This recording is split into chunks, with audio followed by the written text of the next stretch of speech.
Ribbon Committee si Senator Marcoleta at ang papalit ay walang iba kundi si Risa Ontiveros. Ayon nito mismo sa Batas Philippines Facebook page. Soto III on his election as Senate President. At kahit nawala sa liderato, ipinagmalaki pa rin ni Escudero ang mga inusisa ng Senate Ribbon Committee sa kanyang pamumuno. Sa ilalim po ng aking panunungkulan at sa pangunguna ni Congressman Rodante Marcoleta, may ilang bagay po tayong nakamit at nagawa. Tama naman. Nakapagsalita na ng bombo kaninang umaga si Congressman Toby Shanco at nabanggit lahat ng nais niyang sabihin hindi nasabi sa kabilang kamera.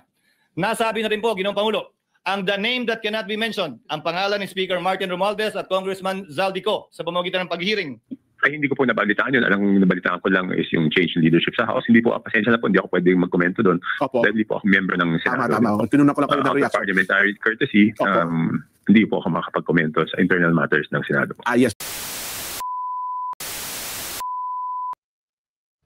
Eto na nga, good morning ha. Pero siyempre, hindi na tayo magpapaligoy-ligoy pa. Sa dami ng nasagasaan, marami ang umaray.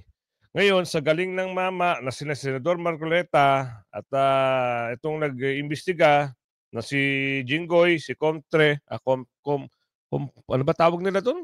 Oo, yun na yun. Kakalimutan ko kasi. Contempre, pinagpapalitan. Maski itong si Chis Escudero na Senate President, nasibak rin. Ganyan na pala ang kalakaran ngayon. Pag maraming tinatamaan sa expose, ito na yung sinasabing playbook. Panibago, nagdrama ang mama, may paiyak-iyak pa, magpapalagay ng bagong independent body, pero naunahan ni Senador Marcoleta sa investigasyon, may napangalanan, may nadawit, ngayon sisibakin. Bakit? Kala ko ba, ibinoto ito ng mga senador. Bakit sila rin ang naglaglag kay Senador Marcoleta? Sino ang nag-utos? Yan ang tanong. Kasi kung ganito ang nangyayari, saglit-saglitan nyo lang si Bakin, parang nilalaro nyo lang ang Senado at niloloko nyo ang taong bayan, sabi ni Aling Ledesma.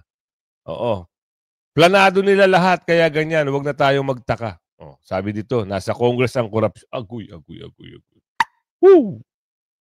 Ang papalitan dito, dapat, ito si Malulong. Pero ang sinibak, si Escudero at saka si Senador Marcoleta, dawit pa ito si Contempre. Saklap, no? Dahil may nasasagasaan na. Pero huwag kayong mag-alala. Si Senador Marcoleta, lintik lang walang ganti. Pwede him mag-vice president yan. Ito na naman, inaapi na naman ang mama, lalong bumabango. Sa kagandahan ng ginawa, tuwan-tuwa ang taong bayan dahil napapangalanan, may gustong pagtakpan. Pero nakalike ka na ba? Like mo muna yung video natin. Share mo na rin at subscribe ko na kung hindi ka pa nakasubscribe at bell on nyo para nakatanggap ka ng notification. Pasok natin to. Chairman ng Blue Ribbon Committee. Well, nasa kanila naman yun. Pero, yan lang, hindi ba medyo masama ang optics nun? Pagkatapos na kumanta ang Diskaya, magsalita si Toby Shanco sa Blue Ribbon na pinamumunuan ni Marcoleta. At kung ano-ano pa yung nadiskubre natin doon, mga kababayan, bigla mong papalitan yung Marcoleta. Ito nyo? Parang medyo hindi maganda ang optics doon. Hindi talaga maganda. Hindi talaga kaya-aya sa taong bayan.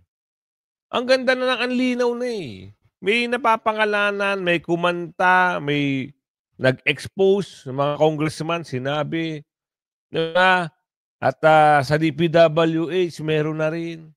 Napapangalanan na. Ang hirap.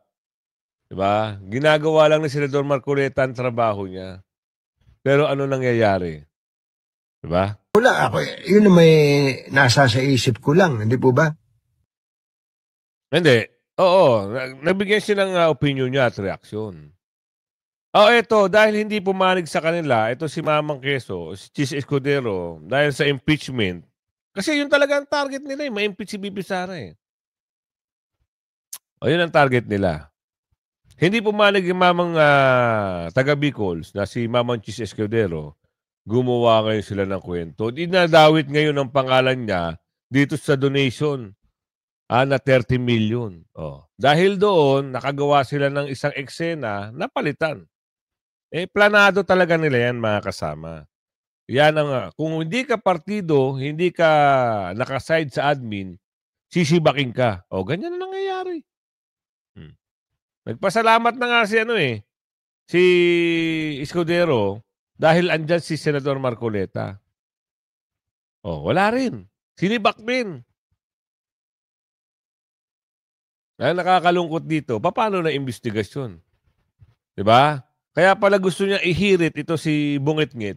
Yung bagong independent body, yun nga. Diba sabi nga doon, wala naman doon makakasuhan. Marimar. Sarsuela. Kaya sabi ni BP Sara, Sarsuela. Puro Sarsuela na lang ang nangyayari dito sa investigasyon na ito. Nakakarindi, nakakabingi. Lakas ng loob, ano pa ito tawag? Magpa-interview pa ang mama. Ganun lang din pala ang sasabihin, anak kayo ng bugyo. Ito, pasok natin. Marcoleta, may ilang bagay po tayong nakamit at nagawa.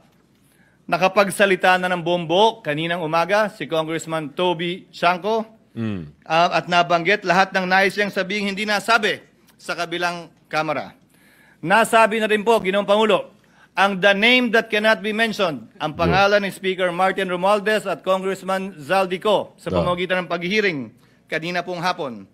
And as a final act earlier, Mr. President, I signed upon the request of Congressman Marcoleta the contempt order of Assistant District Engineer Bryce Hernandez, putting him under detention already here in the Senate. Dahil ba may na-contempt? Hindi natin alam kung sino kasi saan nila binibigay yung kwartang nababanggit sa investigasyon. Diba? Kinukuha ni Sally, pinapasa kay Hernandez, kinukuha ni Alcantara. Nasabi sa video sa investigasyon. Hindi tayo nag-iimbento. Nasabi doon, nagre-reaction nga lang tayo. Diba? Meron tayong opinion. Ang saklap doon, ginagawa lang ng tama ni Senador Marcoleta ang trabaho niya. Panagutin ang may sala. Marami siguro na sagasaan. Yung mga kumpadre, kumadre, inaanak. At baka mamaya kasi, dyan sa Senado, magsakantahan din yung mga kontraktor. May madawit. Ito lang kasi may nadadawit na pangalan. Yung pamilya ni Senador Go, nadawit Baka sunod nyon, ibang senador ang madawit, yun ang iniingatan ng ibang mga, hindi natin alam.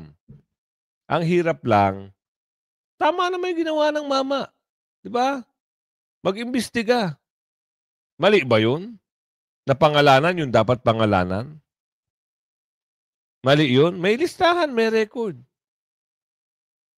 Yung dapat may sisibak, tahimik sila. Yung pinsan nga Diba? Yung pinsan wala sa Sabi pa, tinanong doon ng newscaster, kahit ba relative? Hindi niya sinabi yung, wala sa sinabing relative doon. Saklap nito mga ito. Diba? Nagtatrabaho ng maayos ang senador. Bagay. 2028. At dahil sa mabilis na kaganapan sa Senate Blue Ribbon Committee sa pag-iimbestiga ng korupsyon sa flood control nang ikinanta ng mag-asawang Curly at Sara Diskaya ang mga kontratista, DPWH, kongresista at sina Martin Romualdez at Zaldico na sila ang nagsabwatan sa korupsyon sa flood control project. Abay may bali-balitang biglang papalitan na agad bilang chairperson ng Senate Blue Ribbon Committee si Senator Marcoleta at ang papalit ay walang iba kundi si Risa Hontiveros. Ayon nito mismo sa Batas Philippines Facebook page. at formal lang ang nanumpa si Senator Tito Soto bilang bagong Senate President, kapalit ni Senator Francis G. Escudero. Nangyari ito sa gitna ng mainit na kontrobersiya ukol sa Sino umano'y papalit? Sino papalit? Oh, kita nyo na. Pag may bahid korupsyon, sabi ni Aling Ledesma, okay lang, sige. Pero yung nagtatrabaho ng maayos, matino, walang kinikilingan, binibisto kung sino dapat mabisto, sisibakin. No. Partido kasi nila ito eh. Tatlo yan. Hindi lang ito nanalo saan? Sa botohan. Walang nagawa. Yung isa, malungkot. Kasi ayaw niya eh. Ayaw niya ma-impeach si BP Sara eh. Bumoto naman yung mga ibang senador doon. Ano naging problema ngayon? Hindi pwede. Yung target natin sa mga Duterte, andun pa rin. Nakatutok pa rin sila sa mga Duterte. Yan ang plano.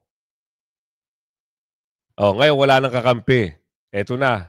Ang liderato ngayon nasa kanila. Ang bola ngayon nasa kanila na. Wala na. Wala na sa ano. Wala na kay Senador Marcoleta. Wala na ngayon kay Chis Escudero. Alam mo yung malaking bagay din si Chis Escudero eh. Dahil kay Chis Escudero, kahit pa paano, hindi na impeach si BP Sara. Malaking bagay. Ano nangyari? Ito na ang eksena. Yung isang mama nagpa-interview, may paiyak-iyak pa. Siya nagbulgar. Siya nag-expose. Nabili mang kontraktor, in-expose niya. Ano ang pakwela ron? Tama lagi si BP Sara. Anong pakwela doon? Gagawa ka ng expose, may mapapangalanan ka sino sisirain mo. Ngayon nagkaroon ng investigasyon, yun ang kwela. Dahil galit sila na hindi napatanggal itong si BP Sara, hindi ma-impeach, eto na, may eksena na. Nagawa nila ng eksena itong si Chis Escudero. At dahil sa investigasyon, nagka-windang-windang yung ibang congressman, maraming madadawit. Ito, ginawa ng kwento ito si Senador Marcoleta. irregularidad sa mga flood control projects. Si Tito Soto na unang nagsilbi bilang Senate President mula 2018 hanggang 2022 ay muling bumalik sa pinakamataas na posisyon sa Ano Senado. nangyari ba? Tagal pala naging Senate President dito. May nangyari ba? Sa mga nakakalam, kayo na ho mag-comment dyan sa comment section. Ano sa tingin nyo nangyari? Diba? Wala umanong sama ng loob. Ang saklap eh. Ang bilis ng pangyayari. Hindi natin nabalitaan. Ayun na pala ang kwento. Behind the scene. Yun yung behind the scene na sinasabi. Na eto. Pinatalsik bilang Senate President si Senator Chis Escudero at ipinalit sa kanya si Senator Tito Soto. Ang ilang miyembro naman ng minority group biglang naging mayorya. Sa kabila niyan, ipinagmalaki ni Escudero ang nagawa ng kanyang liderato, partikular ang pagpapangalan sa mga kongresisang sangkot umano sa mga anomalyang flood control projects. Live mula sa Senado, nasa frontline ng balitang yan, si Mayan Los Baños. Mayan, sino ang mga mamumuno ngayon ng minority? Cheryl, nagbabalik bilang leader ng Senado si Senator Tito Soto matapos makakuha ng 15 boto. Sobra pa sa kinakailangang 13 votes na mayorya ng mga senador. Nasungkit niya o nabawi niya ang posisyon mula kay Senator Chis Escudero. Pero si Senator Escudero wala naman daw sama ng loob at tanggap daw niya ang naging desisyon ng kanyang mga kasamahan sa Senado. Sa pagbabalik ng sesyon sa Senado ngayong hapon, isang mabilis, tahimik pero matinding political shift ang nangyari. I would like to move to declare the position of the Senate President as vacant, Mr. President. Walang patumpik-tumpik. Sa unang mga sandali ng sesyon, hiniling agad ni Senator Mig Zubiri na ideklarang bakante ang posisyon ng Senate President. Walang pumutol. Is there any objection? Hearing none, the motion is approved. Chair will suspend session. Bumaba agad sa pwesto sa Senate President Chis Escudero. Sunod namang ininominate ni Zubiri si dating Senate President Tito Soto para muling pamunuan ang Senado.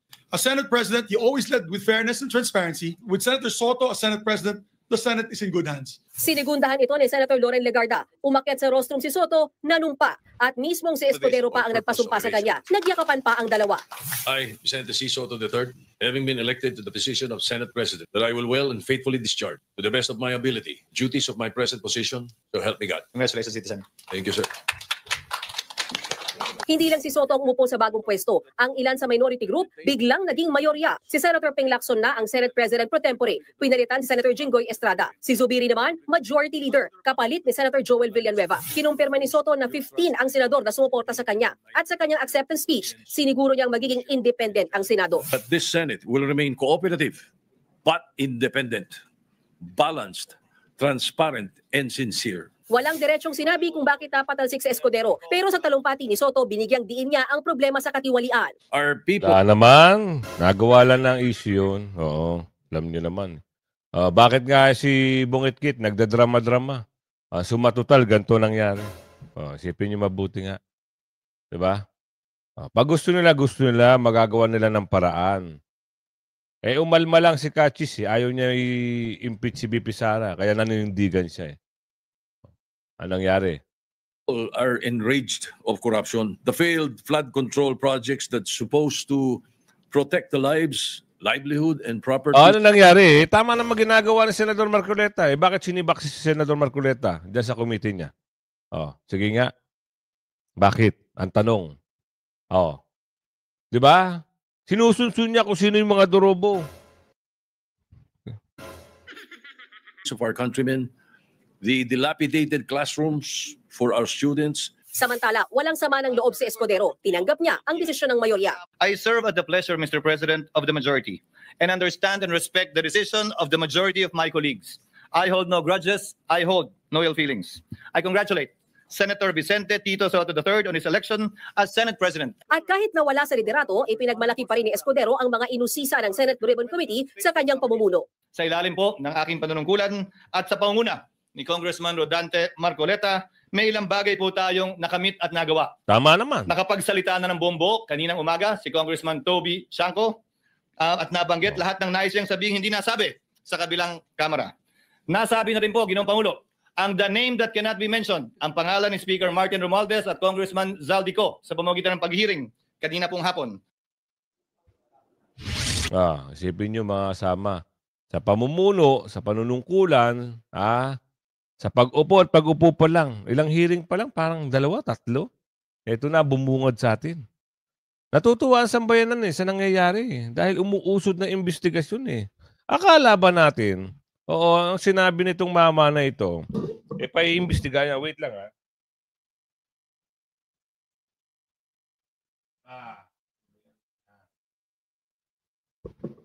ang gusto ng mama, paimbestigahan, itong anomalya sa flood control. Hindi naman pala paimbestigahan. Sarswela lang pala. Kasi kung gustong paimbestigahan, eto na, nag-iimbestiga na si Senador Marcoleta ano pa ang gusto? Sige nga, dahil ba nadawit si Sanpit? Umugong ang pangalan? Baka pag nagtuloy-tuloy ang investigasyon, ituro si Bungitngit. Hindi lang 25%. Kaya siguro pinatigil na. Di ba? Buti na lang sa Mars. Walang korupsyon. Tuwan-tuwa yung mga alien. Di ba? Wala silang problema kahit rough road ang daanan sa Mars. Okay lang. At least walang durobo. Imbis na si Tamba, si Bakin, dahil sabit ang pangalan, si Marcoleta ang sinibak. Di ba? Sinibak si Chis Escudero dahil hindi niya napa-impeach si BP Sara. Bumunganig siya sa mga Duterte. Yun ang number 1 Gumawa lang sila ng issue, dinawit ang pangalan, nagbigay kumari ng 30 million, hindi pa naman napapatunayan, sinibak si Escudero. Ginamit lang. Ginamit lang din nila si Escudero Dami. Manggagamit talaga. Si Hyer, ginamit din nila. Sino pa kaya ang gagamitin? Kasusunod. Baka itong bagong Senate President at itong contemporary. Baka sunod sila naman ang gamitin. Sa lumalalang usapin ng ghost flood control projects, unti-unti nang nabubuo ang larawan ng isang malawakang sabwatan na hindi lang nakasentro sa mga kontratista kundi umaabot hanggang sa pinaka-impluwensyang pangalan sa Kamara. Sa halip na pagtibayin ang investigasyon, lumitaw ang panawagan ni Montulfo na sibakin si Senador Rodante Marcoleta bilang chairman ng Senate Blue Ribbon Committee, isang hakbang na tila walang kinalaman sa hustisya at mas nakaugat sa pagtatanggol sa imahe ng mga makapangyarihang politiko tulad ni na Representative Zaldico at Speaker Martin Romualdez. Sa unang tingin, maaaring isipin ng publiko na simpleng bangayan lang ito ng mga personalidad. Ngunit kung sisilipin ang mga pangyayari, malinaw na nagiging sagabal si Marcoleta sa mga nagtatangkang protektahan ang status quo. Ang kanyang masterstroke sa pagkumbinsi sa mag-asawang Pacifico at J. Zora Diskaya na magpangalan ng mga kasabwat sa maanumalyang proyekto ang nagbukas ng pintuan para sa posibilidad na masangkot ang mga bigatin sa Kamara. Dito nagsimulang nabasag ang matagal ng equilibrium of greed, ang hindi nakasulat na kasunduan ng mga politiko at kontratista na huwag magturuan para manatiling buo ang kanilang imperyo ng korupsyon. Ngunit sa halip na pasalamatan, ngayon ay gumagapang ang naratibo para tanggalin si Marcoleta sa posisyon. Ayon kay Attorney Trixie Cruz Angeles, ang atake ni Tulfo laban sa senador ay tila wala sa tono. Sapagkat kung ang mismong Blue Ribbon Committee ay pipigil sa pagbubunyag ng pangalan, tiyak na magagalit ang publiko na ngayoy uhaw sa pananagutan. Tama. Sa pananaw ni Trixie, hindi sapat ang mga teorya at haka-haka, kailangan ng malinaw na aksyon para hindi mailibing ang testimonya ng mga diskaya sa lumang bol ng mga unfinished investigations ng Senado. Mula sa unang pagdinig, nakikitang may limitasyon si Marcoleta. Bagamat siya ang nagbukas ng pintuan para sa mga whistleblower, siya rin ang bantay ng komiting maaaring mag-break kung tatamaan na ang mas mataas na pangalan. Halata sa ilang bahagi ng hearing na iniiwasan niyang direktang banggitin ang papel ni Naco at Romualdez, at mas pinipiling ituon ng diskusyon sa mga kontrata at dating administrasyon. Subalit kahit pa ganito, ang simple niyang desisyon na ipalabas ang testimonya ng Diskaya ay banta na sa malalaking pangalan. Kaya hindi nakapagtataka na kumalat ang ulat mula kay Tulfo na may plano ang ilang senador na patalsikin si Marcoleta. Aniya, mula sa isang unimpeachable source, matagal nang umaalingasaw ang pagkiling ng senador at kung matutuloy ang pagpapatalsik, good riddance. Ngunit kung pagbabatayan ang pulso ng taong bayan, malinaw na kabaligtaran ang posibleng mangyari, lalong magagalit ang mamamayan kung tatanggalin ang isang taong nagpasiklab ng paglalantad sa mga ghost projects. Totoo yan. Ang pagbagsak ni Marcoleta ay hindi makikitang paglilinis, kundi hayagang pagtatakip para iligtas ang mga nakaupo sa Kamara. Dagdag pa rito, lumalab... Ito yung post kasi ni Ramon. Oo. Unimpeachable source said there is plan among some of his colleagues to unseat Senator Dante Marcoleta as chair of the powerful Blue Ribbon Committee. Nako. Halata naman kasing may kinikilingan itong si Marcoleta sa pagdinig na investigasyon sa flood control. Sa umpisa pa lang ay inaway na niya ang mga kasamahang senador na tumutumbok sa Administrasyon Duterte ang katiwalaan sa DPWH contract. Naku. Yan yung mga sarswela na komento. Post yan ni Ramon. Sino-sino ba ang pumirma? 15 ang pumirma na palitan si Cachis Escudero. Bilangin na natin kung sino-sino sila. 2 Tolfu. 3 na yan. Si Loren, 3. Si Risa, 4. Si Lacson, 5. Si Soto, 6. Si Subiri, 7. Wala tayong nakikitang iba pa Ibig sabihin, nilaglag siya. Oo. Ito pa pala. Si Bambam, si Kiko, Siyam. Yung the rest, ano nangyari? Diba? 24 sila. Siyam lang yung nakikita natin na against dito kay Mamang Cheese. So, 23 So, meron pang, anong nangyari? Bakit? Sabihin may nag-traitor sa kanya? Ilan lang? Sige, 23. Tanggalin na natin si Escudero. 23. Oo, ang pabor sa kanya, si Robin Hood, Marcoleta, Bato, Bongo, Aimee, 2 Cayetano, 7, 2 Bilyar, Siyam. Siyam pa rin 18. Oo. Tapos sasabihin, nag-try, Siyam sila. Tapos Siyam, 18. Si Gatchalian, Villanueva, 21. Oo nga. May nag-tridor kay Mamang Cheese. Kapal ng pes ng mga senador na tridor, ano? Bagay, politika kasi yan eh. Tayo magagawa dyan. Oo. Formal nang nanumpa bilang Senate President. Ito si Soto. Ito na. Rep Chanco, House Tricom, pagtatakpan si Saldico. Naku, yan naman ang nakikita talaga eh. Ayaw lang yung depensa sa national television. Pero yan talaga ang nakikita ng taong bayan dito sa mga congressman ng Tricom. Lalong-lalo na si Jubante. Grabe, no?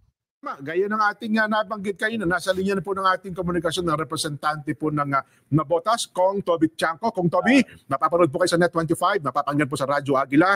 Live din po sa aming mga social media account. Ako po si Jen, kasama po si Nelson. Kong Toby, magandang hapon po. Yes, Jen. Yes, Nelson. Magandang hapon. Una po, teka lang, nabalitaan nyo na ba? Nagkaroon daw po ng change of leadership ang Senate. Anong reaction nyo? Nabalitaan ko po. Ayun, mukhang pati daw ata ang Blue Ribbon maapektuhan, magkakaroon din ng bagong members. Ay, hindi ko po nabalitaan yun. Ang nabalitaan ko lang is yung change in leadership sa House. Hindi po, pasensya na po, hindi ako pwedeng magkomento doon. Dahil hindi po ako member ng Senado. Tama. Tinunan ko lang kayo ng reaction. Parliamentary courtesy, hindi po ako makakapag-komento sa internal matters ng Senado. Yes po. Salamat po at ginagalang po namin. Una, thank you. Una po, kailan po ba nagiging illegal? Kasi kayo may pinapaliwanag kayo, legal naman yung paghingi ng pondo. Kailan ba nagiging illegal kapag ang isang pondo ay pinaglaanan po ng pondo ng isang mambabatas, Kong Toby? Okay. Lahat naman po, di ba? Wala naman congressman na ayaw na makapagdala ng mas maraming proyekto sa kanyang lugar, di ba po? Yes po. Siyempre, yan naman ang pinapangako namin lagi sa mga constituents namin, di ba? Sinasabi namin, susubukan namin kumuha ng pondo para sa mga proyektong yan. At pag nakakuha, di ba, pinagmamalaki po namin o nakakuha po kami ng pondo. So ako po, pag sa budget process, sumusulat po ako. Pag kulang, sabihin ko, ganito po, nagre-request po kami ng pondo na additional, sana mapagbigyan. Okay. So ang nangyari po doon sa akin, doon po sa request ko na 1.5 billion plus, ang na-approve po is 591 million. Okay. Yun yung sinasabi nila na insertion daw yun. Hindi po insertion yun. Kasi ang pwede lang mag-insert is membro ng BICAM. Hindi naman po ako naging membro ng BICAM. So yun po ay request ko na inaprubahan ng BICAM. Okay. Yun po ang paliwanag po doon, no? So, ang sinasabi ko lang po, at tulad ng kay Congressman Saldico na chairman ng Committee on Appropriations, meron siyang 13.8 billion na siya po ang proponent, pero dinala niya po sa iba't ibang distrito, di ba po? So, ang tanong, bakit yung mga congressman doon sa lugar na yun, hindi nila request tapos dadalan sila ng pondo? Yun po yung tanong doon. Aha. Pero di ba kasi sabi siguro ika-actira, hindi, party list ako, nationwide naman, pwede ako mag-alaan ng pondo. Kapag ka ganun, Kong Toby, ano ang magiging pruweba natin na may mali doon sa sistemang ganun? Kasi ang allocation po ng party list, di ba, sinabi lang po ng ating chairman, Congressman Marcoleta, ang allocation ng party list is 150 million, di ba po? Eh bakit yung party list niya na ako Bicol, 2 billion, yung BHW, 2 billion, tapos siya bilang Saldico, may 13.8 billion. Di ba po? At tapos, hindi naman request ng congressman doon. Tapos, napunta pa doon sa lugar na kung saan may kalokohan yung mga projects. Hindi ba kaduda-duda po yun? Okay, well, again, paano ba natin na-explain sa taong bayan, Kong Toby, na kasi yung duda, minsan po, alam nyo naman, yung duda nasa isip natin pero ano yung link na talagang yung kaduda-duda na yun ay mapatutunayan natin at madaling maintindihan ng taong bayan, Kong Toby? Wala pong makakapaggawa nun kung hindi siya dahil siya po chairman ng Committee on Appropriations. Wala pong congressman na kaya magdagdag ng ganun kalaki sa distrito nila. Okay. Tapos kung madidinig niyo yung statement ni Governor Dolor, di ba nung tinanong, yung mga proyekto na may problema, sinong contractor, sinabi niya po na San West na dating pag-aari. ni Congressman Saldico na di umano ay nag-divest na po siya. Si Nelson po, Nelson? Yes, Nelson. Kung Toby, kasi kung ako yung congressman, di ba? Maglalaan ako ng pondo, o lalagyan ko ng mga pondo, itong mga lugar na ito, pero kailangan ko ng kasabwat para, di ba? Para, ma-implement. Kasi kung maglagay lang ako ng pondo doon, tapos wala na, wala problema. Yung mag-i-implement, dapat may kasabwat ako doon. Di ba, Kung Toby? Hindi, teka, ganito po. Meron naman congressman na gusto lang na magdala po ng proyekto. Hindi naman lahat ng congressman gusto nila na, di ba, na pagkakitaan yung proyekto, di ba? Eh siyempre, kung yung congressman na yun, ang gusto lang niya makapagdala ng proyekto, di happy na siya, di ba? Wala problema. Papaubaya na siya. Yes. Papaubaya na niya sa DPWH. Yes. Kaya nga sinasabi natin, may conflict of interest kung ikaw ay congressman at meron kang pag-aaring construction company. Ayun, so pumasok dun sa construction na ikaw ang may impluensya. Opo, di ba?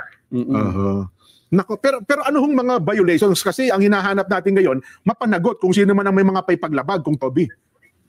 Tingnan po natin. Kaya lang, ang number one question is paano napunta yung pondo doon. Hindi nga natin mapaliwanag kasi hindi nga lumalabas si Congressman Saldico, di ba po? Mukhang... At alam nyo, ang hindi lang naman yun ang problema. Ang problema, di ba, napaliwanag ko, is yung mga flagship projects ng Pangulo. Yung malalaking proyekto, yun ang binawasan ng pondo. Yun. Pinapondohan. Kung Toby, nung isang araw, naglabas ng statement ang executive secretary. No? Ang bandang huli ay sabi niya sa House, clean your house. Clean the house, yes. Ano sa tingin nyo? Paano ito dapat na tingnan ng House leadership? Maliwanag naman po kung ano yung mensahe, di ba po? Tapos gumawa sila ng TRICOM. Ano ba ang layunin ng TRICOM na yun? Ano lang, sa pagtakpan si Congressman Saldico, hindi nga pwedeng i-summon yung member ng House. So paano naman magiging credible yung pagdinig na yun? Bilang isang miyembro ng mababatas, paano nyo nga resolbahin nyo, Kung Toby, no? Ano po? Yung ganung usapin, sapagkat mukhang ang majority ng kasama nyo sa Kongreso, ayaw naman po ipatawag yung taong dapat inihiling nyo yung tawagin. Kaya nga, kung di namin pwede patawag, di ba na kami mag-hearing, di ba? Pabayaan lang independent commission. Pero wala daw sacred cow, sabi nung chairman. No sacred cow. Paano walang sacred cow? Hindi nga pwede ipatawag yung member, di ba? Oo nga. No. Anyway, teka lang, ano ho bang naging dahilan? Tapunta kayo ng Senado kanina. Kayo ba'y formal na may imbitasyon, Kung Toby? Meron po. Ako yung inimbitahan po. Hindi kayo diba, ayaw nilang ipalabas yung USB dito. So, inimbitahan po ako doon sa Senado. O pumunta naman tayo dahil wala naman po tayong tinatago. Kasi magabat na pahapiyawan nyo kayo na, ano pa gusto nyo idagdag doon sa mahiwagang USB ninyong dala-dala, Kung Toby, kanina? Wala naman yun lang pinapakita ko lang muna na yun ang mga dapat tanong na mga nasagutin. Pero kayo po, sa pananaw nyo, paano ba natin mapananagot ang talagang mga taong nasa likod nito at paano natin maihinto at sana huli na sa taong ito, yung 2026 budget natin, Kung Toby? Yun, ibibigay natin sa Independent Commission. Ngayon naman, mas stricto na po tayo sa paggawa ng budget. So, yun po. Doon sa paraang yun, magkakaroon ng pagbabago. Ang importante, masimulan yung pagbabago at hindi pa pwedeng pabayaang lumala o hindi pwedeng pabayaan magpatuloy itong dating kong klaseng sistema. Ang mali lang, Kachobi, wala na. Sinibak na si Senador Marcoleta. Paano pa magpapatuloy ang investigasyon? Wala na talaga. Dahil si Senador Marcoleta lang ang talagang naglakas loob na isiwalat itong mga dorobo. Sigurado yung mga nanonood sa akin, high blood din kayo. Pero relax lang baka mamaya wala kayong dala-dalang gamot, mahirap yan. Isipin nyo na lang, itong mga dorobo na ito, pagdating ng tamang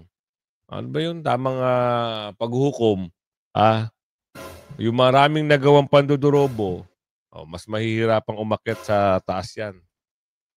Diba? Ang dami nilang pinagluloko. Ang dami nilang kawawa ang mga bata na hindi pa pinapanganak. May utang na dahil dito sa mga kumakamal na pera na hindi nila pinaghihirapan. Easy money. Diba? Yan ang hindi na mauubos ang pera nila. Kaya kung umabot ka sa video natin ito, paki-like and share. Yun lang ang request natin. Like and share nyo ang video natin at tapusin nyo yung video. Hanggang sa muli. Bye-bye.